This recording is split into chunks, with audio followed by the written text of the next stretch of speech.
We are joined now via Cisco telepresence from Los Angeles by the guy who lit it up in the fourth quarter and led the San Antonio Spurs to this 10-point win. Patty Mills joins us. Patty, thanks a lot. G'day, guys. Hey, back at you, mate. 9 points through 3 quarters and then 16 in the fourth. In fact, you were the only guy who scored like the first 4 or 5 minutes of that fourth quarter. How did you turn it on right now? What was working for you? More random sort of stuff. Just getting out in transition, swinging the ball, moving the ball, and finding open plays. Once that freed up a bit, the paint freed up for the mid-range game. But, it was a great team effort. I think we done it well on the defensive end, and we're able to gang rebound and run out of that.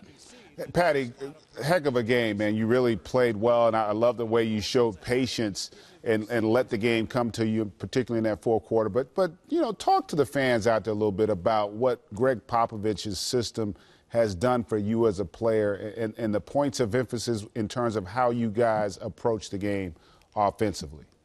Yeah, definitely. Look, it's the system. It's Spurs basketball. I think the most important thing was trying to find my way in the system. And I think this year finding a staple that, I can stick to, both defensively and offensively, and staying true to that. And I think, confidence from Coach Pop and definitely the other players on the team definitely gives you a more of a confidence boost to go out there and play your game, yeah. Patty, we know that you're a hard worker and a great shooter. If you could talk a little bit about your international experience, how has that helped build your confidence to be in the NBA, the best of all, the best players in the world, including a lot of international players like yourself? How has that total experience, playing so young, playing with so many different guys, how has that helped you adapt into the NBA?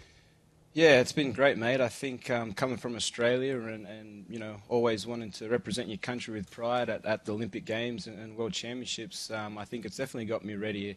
Definitely playing against athletic and bigger guys. Obviously, I'm not the tallest guy on the team, so trying to find ways around that internationally and also in the NBA. But, we've got World Championships coming up this summer, and all of the guys on the team will be playing against each other, so a lot of trash talking has already started about who's going to win. Hey, I was checking out your Twitter feed over the weekend, and so I know it had to be very good for you to have Marco Bellinelli win the 3-point, but also anyone want to come say good day to these two little cuties? Zoe and Boomer are waiting to play. So it was Australia Day that you were celebrating over the weekend? Yeah, Australia Day was in January 26, actually. It's equivalent to you guys' Independence Day.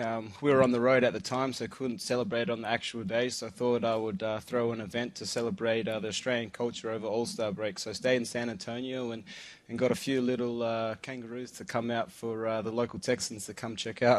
I thought those were pit bulls. I was wondering what they were. No, those are great. And they're a lot meaner than pit bulls, mate. Are they? Hey, Uh-oh. I'm telling you, you know what, Patty? I was at the Goodwill Games in Australia back in 2001, and I actually walked a kangaroo on the beach with a leash.